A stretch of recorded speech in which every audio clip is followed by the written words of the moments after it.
Bienvenidos a El Debate, un espacio de intercambio intelectual y análisis de múltiples perspectivas sobre los eventos que moldean nuestra sociedad.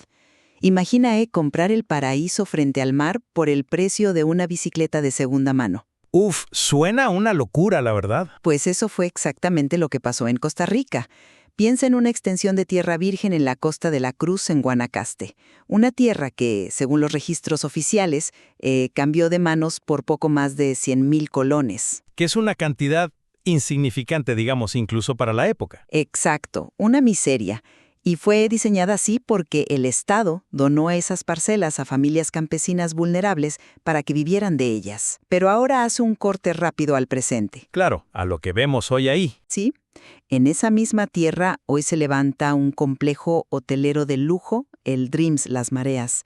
Pasar una sola noche ahí cuesta el triple de lo que supuestamente valía la finca entera, ¿verdad? Esas tierras de campesinos hoy son propiedad de élites políticas y empresariales. Es una transformación que, desde cualquier punto de vista social, resulta profundamente perturbadora. Estamos hablando de pasar de un modelo de subsistencia agrícola estatal a un modelo de megaproyectos turísticos hipercapitalizados en cuestión de un par de décadas. Totalmente de acuerdo. Y eso nos lleva a la médula de la discusión que tenemos hoy sobre la mesa. La gran pregunta es, ¿demuestra el caso del Jobo una captura del Estado, donde las instituciones están inherentemente diseñadas para transferir la riqueza pública a las élites? O, por el contrario, ilustra más bien una serie de fraudes administrativos locales, actos de corrupción de baja escala, que hoy están siendo instrumentalizados como un arma política. Para dejar claras nuestras posiciones desde ya, yo argumento que este caso es el ejemplo definitivo de una falla estructural. Como investigadora, estoy convencida de que los mecanismos del Estado fueron cooptados sistemáticamente para legalizar un despojo masivo de tierras. Y yo sostengo que esa narrativa de la captura del Estado es, digamos, demasiado simplista. Los hechos apuntan a una explotación oportunista de vulnerabilidades regulatorias a nivel municipal que ahora, convenientemente, se utiliza como artillería en la guerra entre poderes. Entiendo por qué piensas eso, de verdad, pero permíteme ofrecerte una perspectiva diferente. Quienes nos escuchan probablemente se pregunten, ¿cómo es legal vender tierras regaladas por el gobierno? La respuesta corta es que no lo era. No, claro, había restricciones clarísimas. Exactamente. El artículo 67 de la antigua Ley de Tierras y Colonización establecía que esas tierras no podían venderse por 15 años.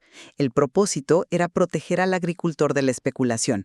Sin embargo, esa restricción fue, sistemáticamente levantada por el propio Estado cuando quien tocaba la puerta era la élite. Pero a ver, fíjate en quién tocaba la puerta primero. No era el presidente de la República firmando un decreto oscuro. Fue una manipulación administrativa que inicia en las bases más locales de la burocracia. Pero la manipulación local requirió la bendición del sistema completo para funcionar, ¿no crees? Analicemos la evidencia. El Estado adjudica parcelas inmensas al propio Ejecutivo Municipal de la Cruz, el señor Carlos Matías Gonzaga. Sí, el propio alcalde recibiendo tierras destinadas a campesinos. Es indignante. Es el alcalde. Y en la década de los 90, él pide a las autoridades agrarias nacionales que le levanten las restricciones de 15 años. Las instituciones en San José acceden. ¿Y a quién se las vende inmediatamente?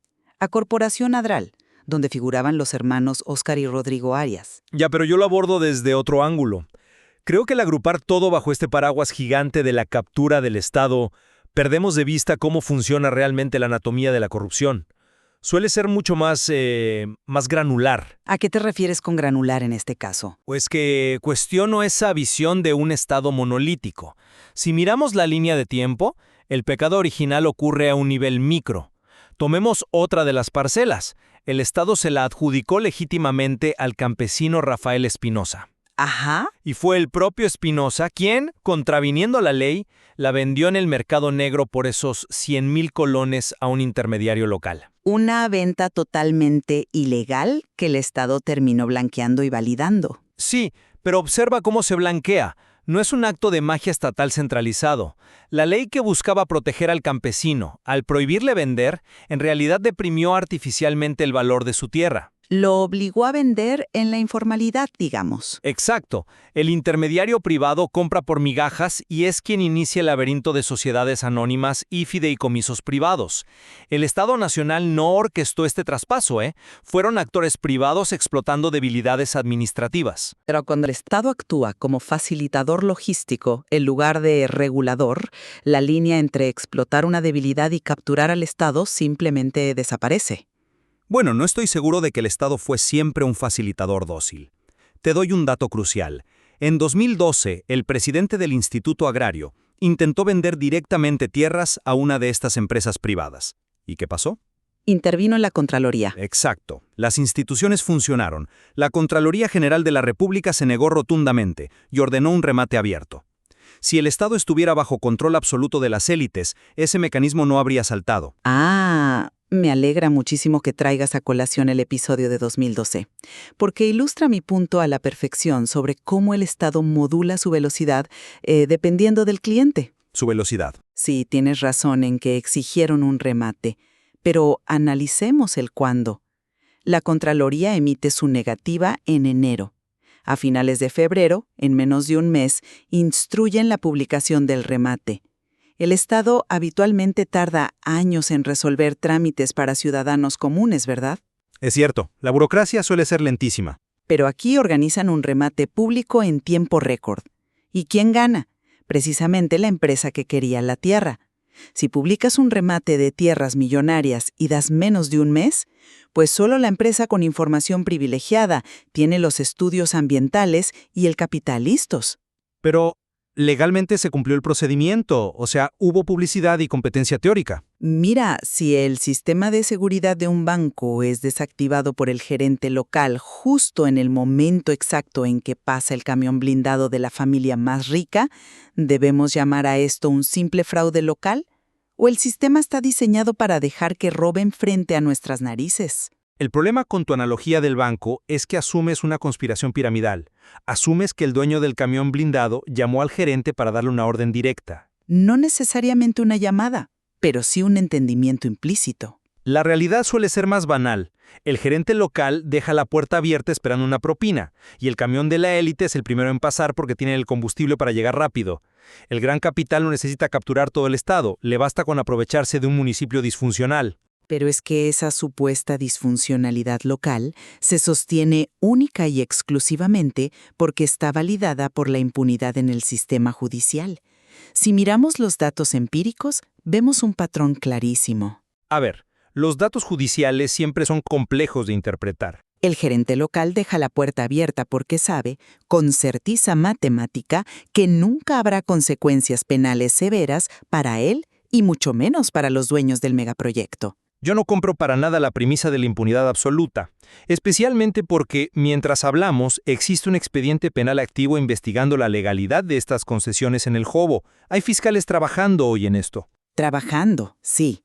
Llegando a condenas de los altos mandos, rara vez. En Costa Rica, apenas alrededor del 7% de los casos complejos de corrupción llegan a una sentencia condenatoria firme. Es un porcentaje bajo, lo concedo. El expresidente Arias, por ejemplo, ha evitado juicios por proyectos polémicos en el pasado como Cruzitas gracias a la prescripción. El reloj judicial corre lo suficientemente lento hasta que se extingue el tiempo legal. Para mí, estaríamos ciegas si no vemos que esto es captura institucional. Es innegable que la lentitud judicial es una enfermedad crónica, y es frustrante. Pero estás ignorando cómo funciona el derecho penal. La falta de cargos no siempre equivale a una impunidad arreglada desde las sombras. Entonces, ¿a qué equivale? A que la Fiscalía necesita pruebas técnicas de quién ejecutó específicamente la acción delictiva. El derecho penal es personal. Tomemos la denuncia actual de El Jobo por falsedad ideológica. Donde inventaron un camino público que no existía. Exacto. Insertaron datos falsos para saltarse un requisito ambiental y privatizar la playa. Pero, ¿quién firmó ese documento? No fueron los grandes apellidos. La denuncia va contra el exalcalde, 2 funcionarios medios y la representante legal de la corporación. Bueno, Pero ahí radica precisamente mi crítica estructural. La representante legal que firma ese camino fantasma resulta ser la antigua jefa de despacho de un expresidente. Sigue siendo ella quien firmó, legalmente hablando. Y la empresa que recibe la concesión tiene a ese mismo expresidente en su junta directiva. La barrera legal entre el operador local y el beneficiario final es una ficción jurídica. El sistema está diseñado para externalizar el riesgo penal a los mandos medios. Pero si asumimos que el sistema los protege de manera monolítica, ¿cómo explicas que hoy sí exista una denuncia penal promovida por el propio Estado? Y eso me obliga a traer a la mesa el elefante en la habitación. ¿Te refieres al momento político, me imagino? Totalmente. El gobierno actual presentó esta denuncia penal justo en la antesala de una elección crucial del directorio legislativo, donde precisamente Rodrigo Arias buscaba reelegirse. Hay que ser claros, esto tiene todas las métricas de una cortina de humo. Es un punto fuerte. La indignación sobre el despojo puede ser moralmente legítima, pero está siendo orquestada desde casa presidencial para debilitar rivales. Si al gobierno le importaran los campesinos, los tiempos los dictaría la recolección de pruebas, no el calendario electoral. Es pura munición política. Voy a ser muy clara. Estoy de acuerdo contigo en el análisis del calendario. El momento elegido no fue una coincidencia, fue un acto calculado en el ajedrez político. Me alegra que estemos de acuerdo en eso. Sí, la instrumentalización es evidente. Sin embargo, y aquí diferimos radicalmente, debemos tener la madurez analítica para separar la intención política del mensajero de la evidencia irrefutable del mensaje. Pero admitirás que esa instrumentalización contamina todo el proceso ante los ojos del público. Puede que contamine la narrativa de la semana, pero no borra la tinta de las actas notariales de 1996. Rechazo la etiqueta de cortina de humo porque los documentos son dolorosamente reales. Y ojo, no fue el gobierno quien descubrió esto, fueron los periodistas. Es cierto, la investigación periodística de Trivisión salió a la luz casi un año antes de que el gobierno la usara. Exacto. El periodista José Luis Rodríguez y su equipo fueron a los sótanos, buscaron los folios y expusieron este entramado. Esa realidad jurídica existe independientemente del teatro político que los diputados decidan montar hoy. Y yo no voy a negar los hechos documentales. Los traspasos registrales están a la vista de todos. Mi cautela radica en cómo interpretamos esos hechos. A ver. Cuando el poder político usa estas investigaciones, le vende al público un relato de villanos de película con un plan maestro. Pero la evidencia cruda nos muestra algo más mundano. Nos muestra un estado lleno de grietas de supervisión. Grietas que, curiosamente, siempre drenan los recursos públicos hacia la misma dirección, ¿no te parece? Porque el capital privado es ferozmente eficiente. Las empresas no necesitan corromper a todo un país, solo encontrar a un alcalde dispuesto a saltarse un paso. La corrupción se infiltra como la humedad por la burocracia local y luego los grandes bufetes de abogados blanquean ese despojo. Llegando al final de nuestro análisis de hoy, mi síntesis es que, si miramos más allá del ruido partidista de esta semana, los expedientes de El Jobo son un testimonio histórico ineludible. Un testimonio complejo sin duda. Nos demuestran que esas llamadas grietas no son accidentes. Demuestran una arquitectura institucional que funciona a la perfección para sus verdaderos usuarios, arrebatando tierras vulnerables para consolidar megaproyectos detrás de muros corporativos. Es un caso de estudio sobre cómo la negligencia institucional crónica es capitalizada brillantemente por el sector privado. Pero creo que si hay un punto de convergencia absoluto hoy entre nosotros, es el valor insustituible del periodismo de investigación. Absolutamente. Sin ese trabajo monacal de contrastar acuerdos de hace 30 años, estas transacciones habrían quedado sepultadas bajo las piscinas de un resort 5 estrellas. Es por eso que invitamos a quienes nos escuchan a ir siempre más allá del titular, profundizar en la evidencia y cuestionar las narrativas prefabricadas, ya sea la excusa de la cortina de humo política o el mito de los negocios impecables. Nosotros exponemos la evidencia, dejamos la conclusión a su criterio. Porque al final del día, el análisis riguroso y la memoria documental son nuestros únicos antídotos reales contra la manipulación. Así es. Comenzamos este debate imaginando una tierra costeña tasada en 100,000 colones que hoy sostiene un imperio turístico. La pregunta sobre el tejido de nuestra sociedad Queda resonando, ¿eh? ¿Fue esto un trágico error del sistema o el sistema funcionando exactamente como fue concebido?